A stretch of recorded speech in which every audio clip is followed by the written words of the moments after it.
সুযোগ পেয়ে যায়। স্লোগান কি হবে? আমরা কি স্লোগান দিতে পারবো? আমাদের লড়াই কি শেষ হয়েছে? আমাদের যুদ্ধ কি শেষ হয়েছে? আমাদের লড়াই কি চলবে? দিল্লি না ঢাকা, দিল্লি না ঢাকা। যারা আমাদের ভাইদের হত্যা করেছে, ওই ছাত্রলীগ, যুবলীগ, আওয়ামী লীগের সন্ত্রাসীরা, তারা এখনো বিভিন্ন দিক থেকে আমাদেরকে দেখে আর মুচকি হাসে। এই খুনিদের বিচার হতে হবে কিনা,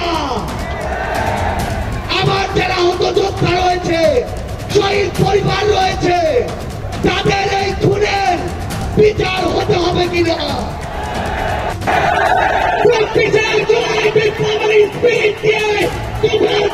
এগিয়ে যাবে।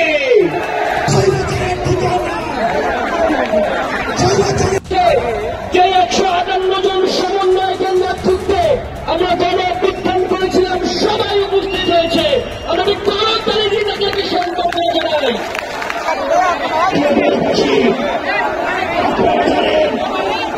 চলছে